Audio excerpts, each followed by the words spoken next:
Nobel पुरस्कार 2024 में चिकित्सा क्षेत्र के लिए वैज्ञानिक विक्टर एम्ब्रोस और गैरी रुवकून को चुना गया। उन्हें माइक्रो आरएनए पर रिसर्च के लिए इस पुरस्कार के लिए चुना गया है।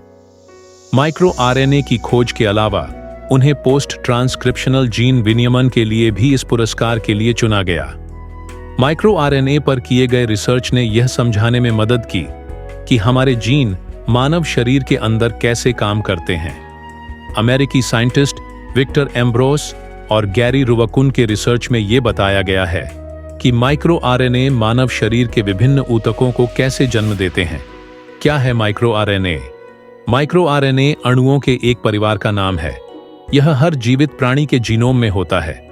इससे पता चलता है कि शरीर में कोशिकाएं कैसे बनती हैं और कैसे काम करती हैं।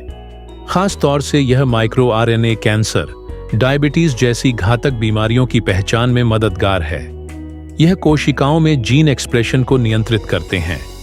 यह 20 से 24 न्यूक्लियोटाइड लंबे होते हैं और मुख्य रूप से प्रोटीन के निर्माण में मदद करने वाले जीनों को टारगेट करते हैं। आसान भाषा में कहें तो यह एक छोटे नियामक यानी रेगुलेटर्स होते हैं जो यह तय करते हैं कि किस कोशिका में कौन सा प्रोटीन बनेगा और कौन सा नहीं।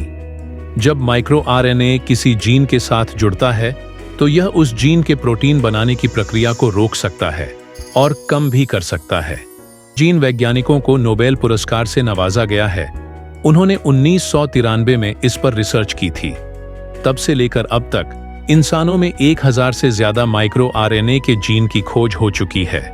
दरअसल विक्टर एम्ब्रोस और गैरी रुवकून ने यह पता लगाया था कि कैसे ये अणु जीन की अभिव्यक्ति को नियंत्रित करता है। उनकी रिसर्च ने यह साबित किया कि न केवल ये जीव विज्ञान में बल्कि जैविक प्रक्रियाओं में मदद कर सकता है।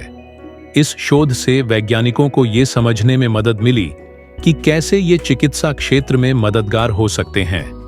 माइक्रो आरएनए हमारे जीवन में कई तरह से काम आता है। खासकर चिकित्सा के क्षेत्र में यह कैंसर, मधुमेह और हार्ट रोगों की पहचान में सहायक है।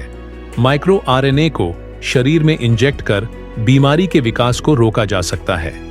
इसके अलावा इनसे एंटीबॉडी यानी प्रतिरक्षा प्रणाली भी विकसित की जा सकती है ताकि बैक्टीरियल संक्रमणों से बेहतर तरीके से लड़ा जा सके।